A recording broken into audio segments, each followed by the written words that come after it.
This happened to me when I was in high school. My boyfriend and I would often send texts to each other at night when we were supposed to be asleep.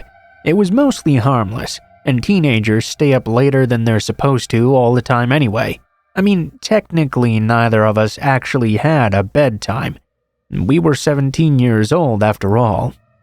On school nights though, we were still expected to at least try and get some reasonable amount of sleep each night. This happened after about 1 in the morning or so. The two of us hadn't really been talking that night, as I'd had a lot of homework to get done. It was due pretty soon as well, and that just wouldn't happen if we'd been talking all night. I got a text message from him though, telling me his parents weren't at home. He asked me if I could sneak out of the house and come over to his place to meet up with him. I was half asleep at the moment. I told him it sounded like a lot of fun, but I was way too tired right now. I would have to wait and just see him at school the following day. At first, he kept on trying to change my mind. He told me we could have something to drink together because the liqueur cabinet was not locked. We could have the run of the entire house if I just came over right now. I kept turning him down though. I really was exhausted, and the only thing I could think about was going right to sleep. Then he started begging. I figured he must have been really horny or something, and that was the reason he was so persistent. Normally, he knew that when I said no, I could sometimes change my mind with a little convincing. I didn't blame him too much for continuing to try.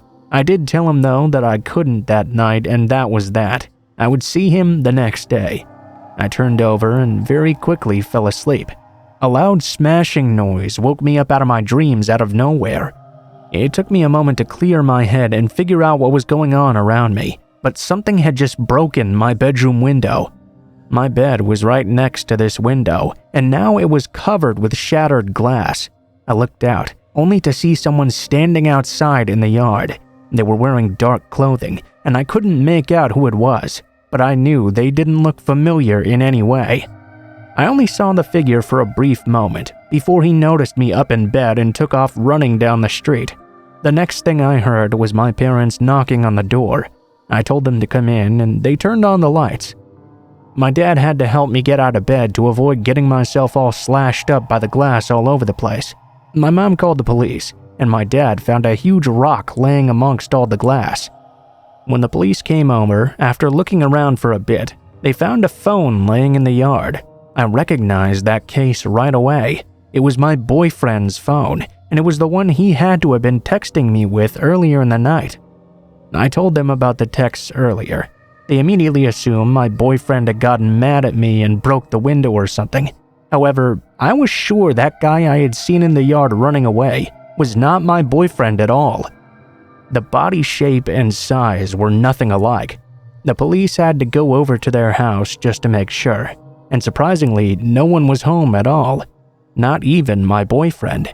They found signs of a break-in at the home. When contact was made with my boyfriend's parents, we found out that his grandma had suffered a stroke that night, and the family had rushed to visit her in the hospital. My boyfriend had gone with them, of course. He was in such a hurry, though, that he'd forgotten to bring his phone with him.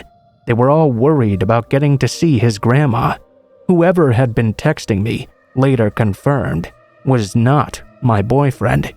Someone had broken into his house and used his phone to try and lure me over alone. There were also things stolen too, which was probably the original reason for the break-in. This is where the whole story gets even creepier. Someone had to know several things in order to do this. They had to know the house was empty, meaning they would likely have had to see the whole family leave. That must mean either someone was casing the place out or they lived in the immediate area close by them. At first, I thought it had to be someone who knew me and knew I was his girlfriend. I guess that could have been figured out just by looking through our messages though. My boyfriend grew up in that house all his life and knew all of his neighbors as well. Several of them were schoolmates, but there were a couple of houses around occupied by older people. Any of them could have been awake and seen that family leave.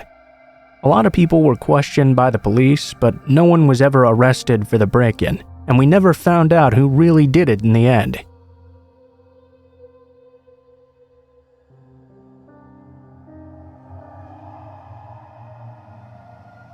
I used to work at this pizzeria that was only a few blocks away from home. I would always walk there and back because of this. Working there allowed me to meet many different types of people.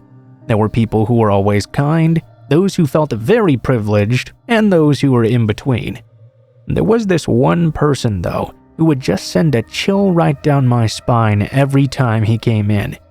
He always had this weird wide smile the whole time that you could tell was obviously fake. He would grab people by the arm and start ranting about how good the food was. It wasn't so bad because he didn't come in that much, but a part of me always dreaded every time he did. One night I was closing alone, and he happened to be the last person in the dining room. It was already past closing time, the oven off, the front sign turned off, and everything, so no one would be coming in. I had been washing some dishes and headed out to see if he had left yet. He wasn't there, so I just assumed he had gone. I didn't hear the bathroom door open or anything to indicate that he could be hiding somewhere. I went to lock the doors and headed back to finish up with my chores for the night. When I walked back into the kitchen, though, I found him standing right in the middle of it, holding out dishes and asking me if I had been looking for them, if I wanted them to finish my job. I walked up to take them, telling him he had startled me. I did a bit of a fake laugh and said that I had locked the door already, but I would go unlock it now because he needed to leave. As I went to take hold of those dishes, he grabbed my arm and looked me dead in the eyes with his big fake grin, telling me how grateful he was to be alone with me. His grip got even tighter as he whispered that he appreciated the service and that he would be back soon. I was more than uncomfortable in that moment. I just sat his dishes aside and hurriedly shoved him out. As I got down to unlock the lock on the bottom of the door, I felt him grip the top of my head. He looked down at me with that grin again and told me he was very, very grateful once more. I was always such a good worker whenever he was around. He left without further incident, and I locked the door up tight, feeling beyond creeped out. That night I was walking home a bit later on. I had seen him in his car just sitting out in front of the store for a while. I had to take the side exit even, so he wouldn't see me as I started the walk home. He wasn't in immediate sight, but I did see him that night as I walked home. He had parked somewhat down the street from the side entrance and waved to me as I started walking. The next night he parked closer to my house and waved again with that creepy smile. I began to get a little bit scared. The next night he wasn't even sitting in his car anymore, but seemed to be patrolling the street looking for me. I ended up heading down a different road and running home. The next 2 days I tried different ways. On the third though, he was there right again when I got out of work. He even passed me on my way home a few times, circling around to see which way I would be going. I told my cousin about this, and they started giving me free rides home. I was on vigilant alert for the guy, so I could report him if anything kept happening. He came in a few days after I'd started getting the rides. I found him standing in the kitchen doorway somehow, asking me where I had been since he hadn't seen me in a few days. He made it sound like he had been coming in specifically for me. I just told him I had been very busy. I tried to do a bit of small talk to force him to leave. When he did, I told my coworker everything that had been happening, and she told me if he came back in, she would handle it. The strangest thing is, though, that he never came back in after that last chat we had. I didn't find him stalking in the streets anymore or out in his car waiting for me at night, and he didn't come into my workplace ever again either. He almost seemed to disappear from the world altogether. I was able to start walking home again, and I didn't feel quite so scared closing at night. But I did always have that feeling of dread that he would someday show up again. Somehow he just never did.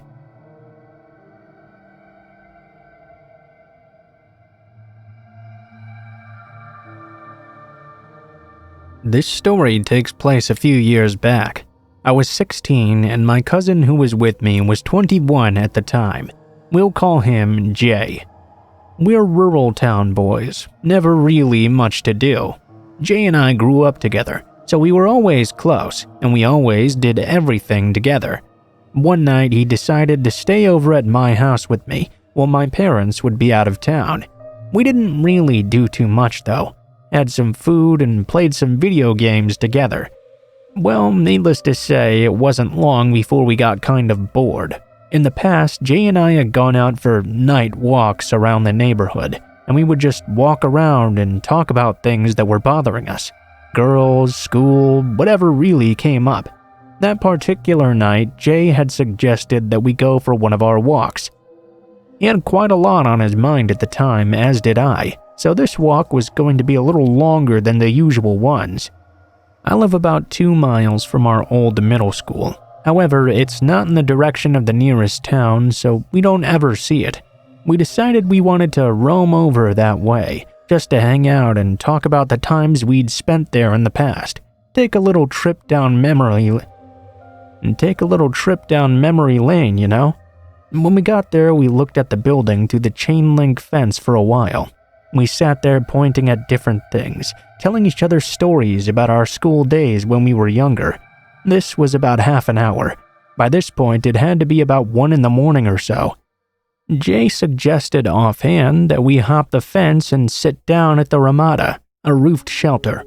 It was closer to the school building, but not quite so close to the cameras that were attached to it. I agreed with this idea, as I wasn't tired yet, and I still had a lot more reminiscing to do in my mind. I remember walking over to it and seeing from the distance that the only camera facing the gym building had been broken. It was hanging down, pointing at the ground. I remember thinking about kids playing wall ball and accidentally throwing a ball up too high on occasion when I was at school. Must have been how it broke. I didn't really think too much of it. Jay and I sat down and talked for quite a while, only for me to realize it was already 2 a.m. now. I was just about to say to him that we should probably start heading back when we heard the loud metal door of the gym suddenly open. There were windows in the doors of the gym, but we had not seen any lights on in there at any point. It was pitch black the entire time, and now someone was emerging from that darkness. We ducked down and peered out over the wall to see who it was that was coming. The school had lights all around the building, but the Ramada did not. We could see him very well, and we were hoping he wouldn't be able to see us. The man that walked out of the gym didn't look like anyone we recognized from our time in the school, nor did he look like he belonged there at all. He was a very dirty, ragged-looking man, long hair about shoulder length. He was wearing a black hoodie and had a mask on as well. We tried as hard as we could not to move or make any noise as we watched this man walk out, take a look up at the sky and take a deep breath, and then walk behind the school's tool shed.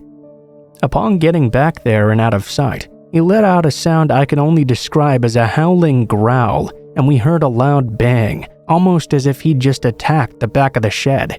Jay and I gave each other a very startled look before whispering to each other that we needed to hop a different fence to get out. Surely he would see us jumping the one we had jumped to get in. When we looked back, he was already back by the gym door. We crouched and walked out of there a little ways in silence before we decided to stand up and make a mad dash to a farther out fence. When we got there, we looked back. We didn't see the man anymore. Jay hopped the fence easily, but as I was climbing up, I heard him shout, "Oh shit, hurry up, dude!" He jumped onto the fence and grabbed my jacket to tug me upwards. When I got to the top and was dropping over to the other side, I looked back, only to see the man had circled around and was now a few yards away from us with something in his hand. My skin was crawling. It was a hammer. He stopped when I got over the fence and just stared at the both of us. As we started to jog away in fear, we looked back, only to see him hopping over the fence easily. Upon seeing this, we began to sprint as fast as we could. The man started to gain on us. Thankfully, we took a longer way with much more twists and turns. We lost him very early on into the chase. I guess he didn't know the area very well. When we got back home, we made sure everything was locked up tight, grabbed one of my dad's guns and the 2 dogs, and we slept together in my room. Nothing else happened that night, so I'm sure we actually lost him. We never found out why he was there or what he did either. We never went there on a walk ever again, that's for sure.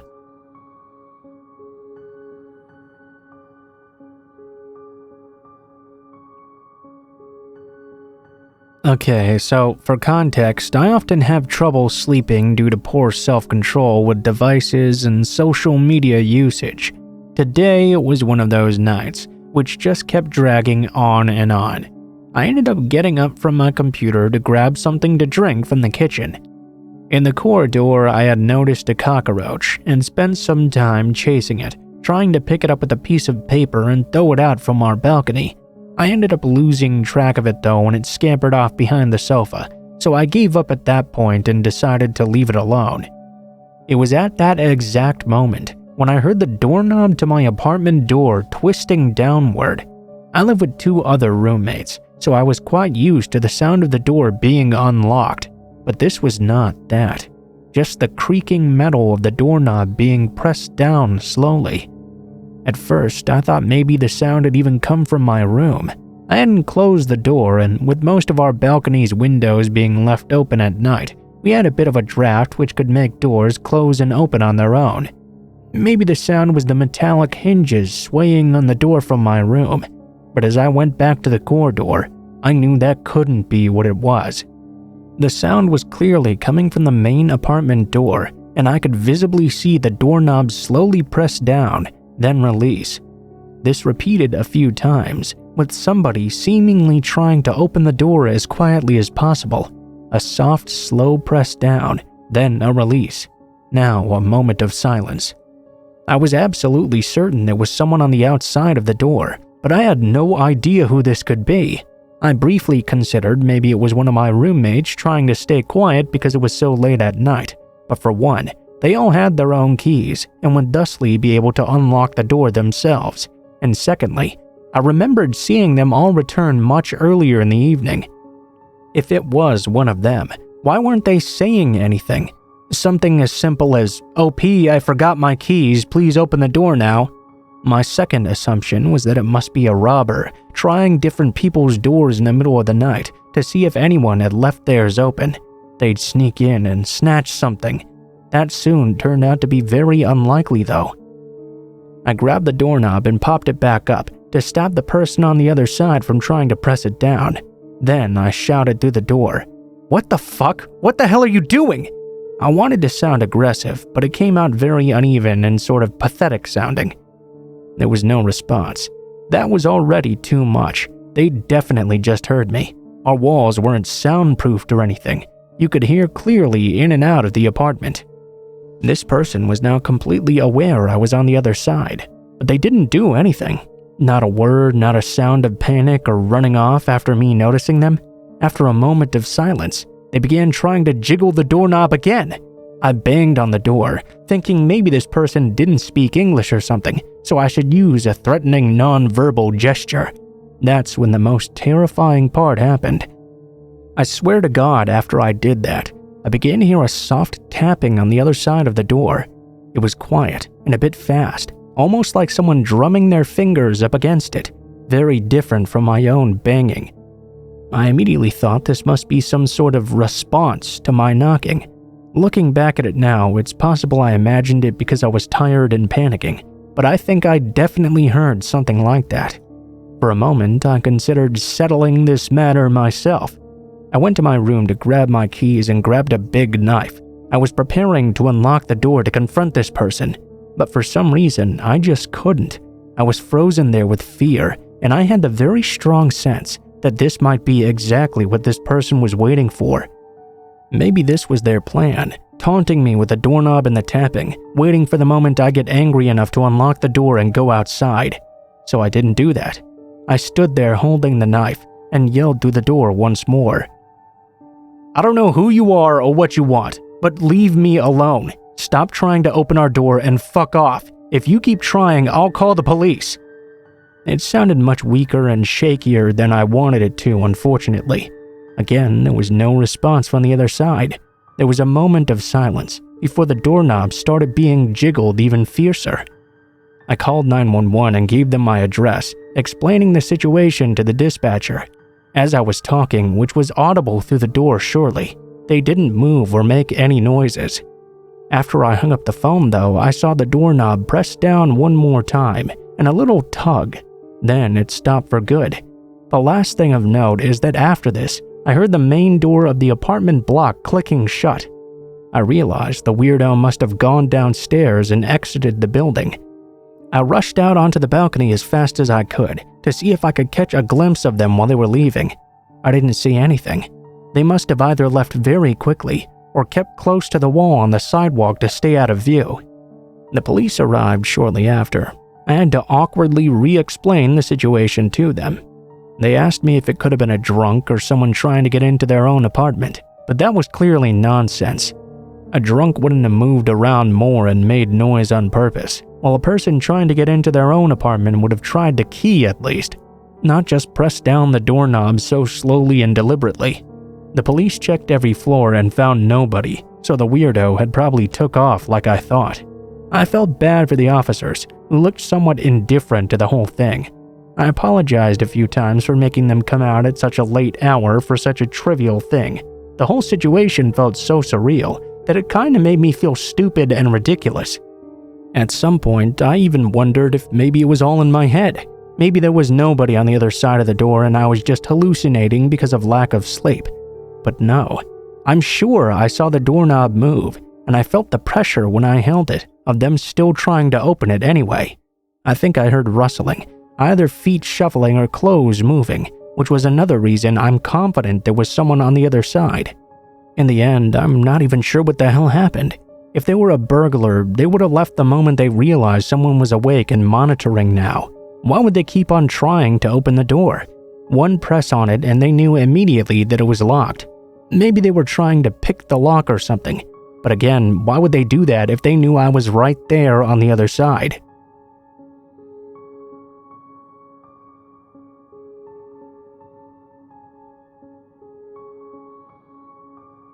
A few years ago when I was 11, I'm a girl by the way, and my brother was 6, a new person started being seen in our neighborhood.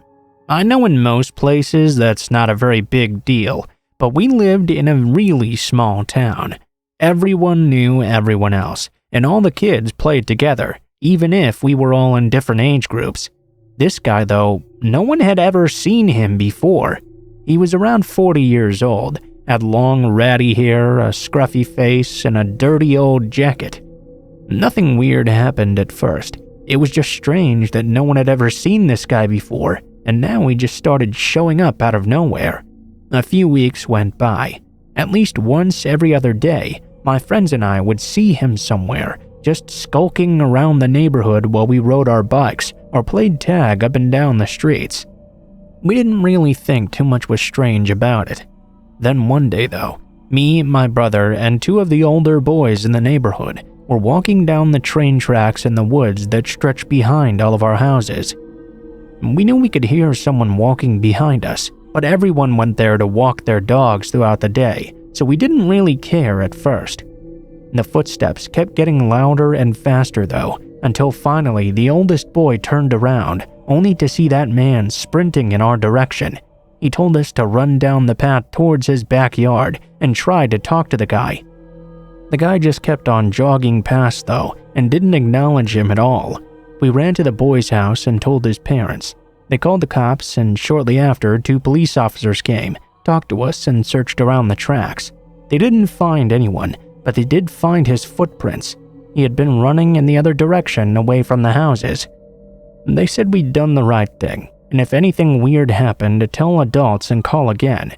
A week or so went by, and we didn't see him anymore, until one day, my brother and I were just playing in the backyard when I heard something out in the woods.